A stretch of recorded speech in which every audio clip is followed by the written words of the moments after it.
Our first harvest of the okra or ladyfinger.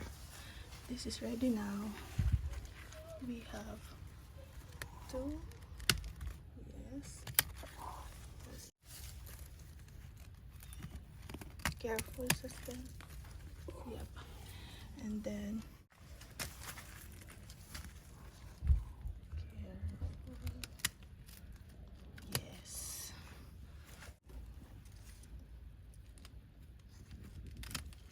Alright. And let's go sa other garden bed natin. To harvest.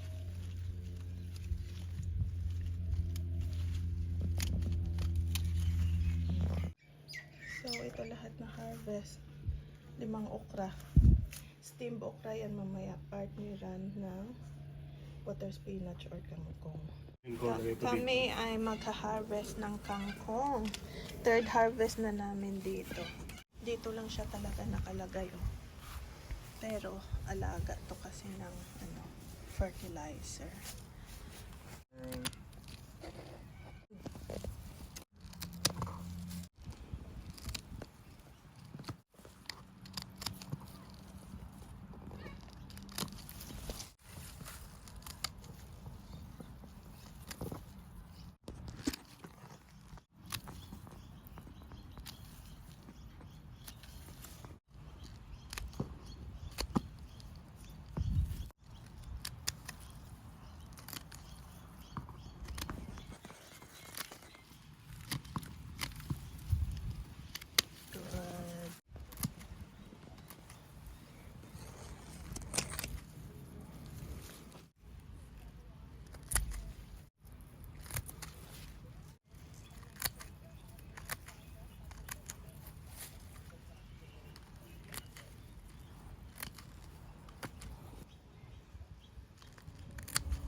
Kahit makalbo mo to siya, madali lang to ang paglago nito.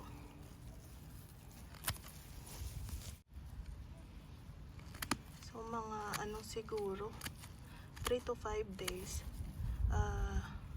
tutubo na naman to siya ulit. Kasi last time yung harvest ko pala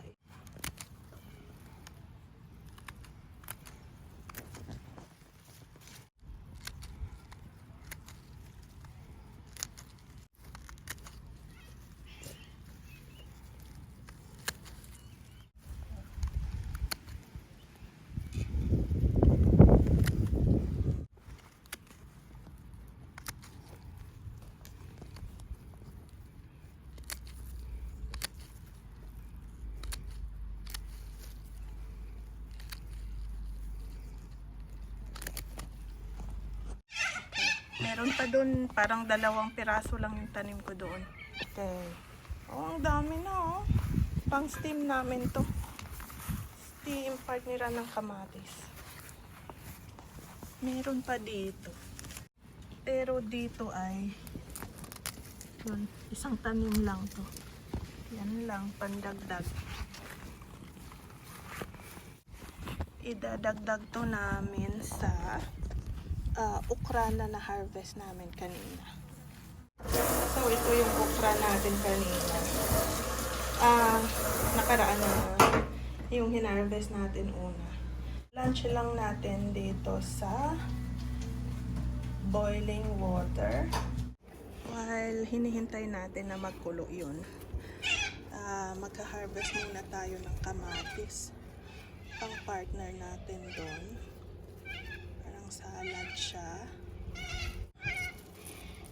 Kinuberan ko na siya itong natin kahit kukunti na lang kasi mas lalong kumukunti nauunahan ako kung sino man yung kung ano man yung kumakain dito.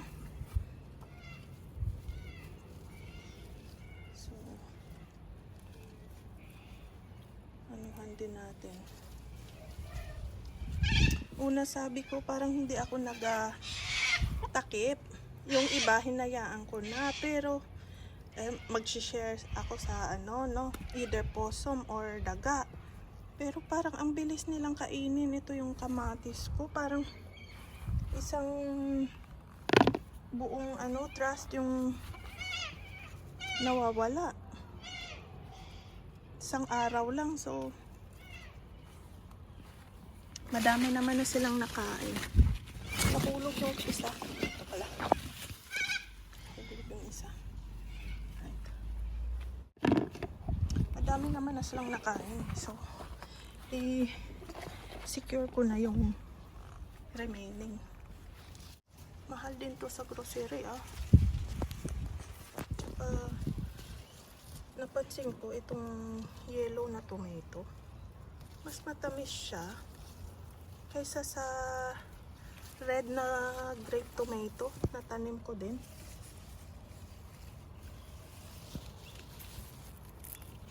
Kaya mas gusto kong makasave ng bunga nito, ng yellow na tomato. Meron pa sa ilalim.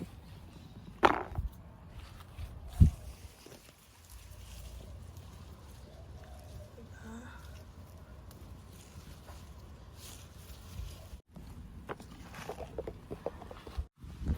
Dagdagan natin ito ng red na variety. Hindi pa siya red, pero kukunin ko na siya. Ito yung mga ganitong stage ko yung gustong kinakain to kasi medyo may crunch pa siya ng konti. Ayoko ng sobrang malambot. Okra goes in. Ganito lang yung pag-ano nito.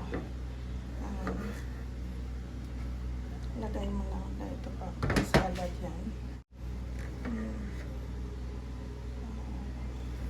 Ito matamis din. Plus ang yellow na grape tomato. Matamis din. Bigay sa mga friends ko. Nag-harvest lang kami kung kailangan.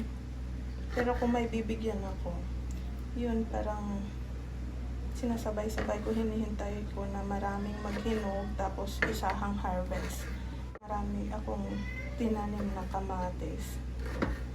Para marami din akong maibigay. Kasi 2 adult lang naman yung kumakain ng kamatis. Kasi yung mga bata hindi kumakain. Habang summer, grab na yung opportunity na may fresh tomatoes. So, idadagdagan. Lagyan namin to ng bagoong. Mayroon ng sibuyas dyan sa plate. Alright. Ready na ang ating okra.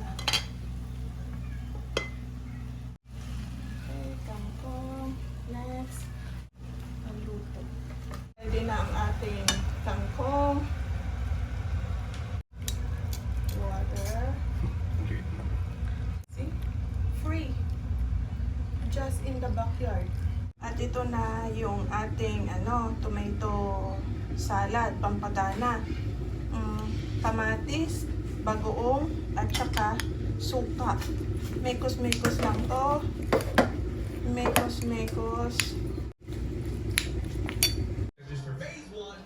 Our dinner from the garden.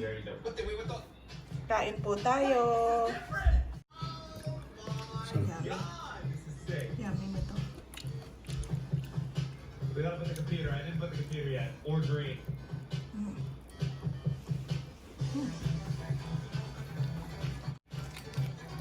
Fresh okra from the garden. Itong kamatis na to na yellow, matamis to. Di ba? Tamis na.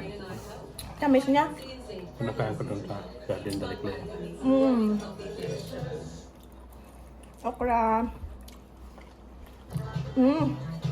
Tama lang pagkalagat natin. Malambot. Tama lang din yung pagkuha natin ng ano.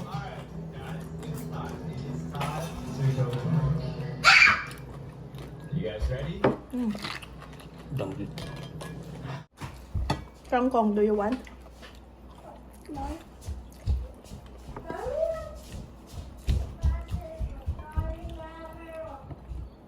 Ay, may tuyo pa pala. Danggit.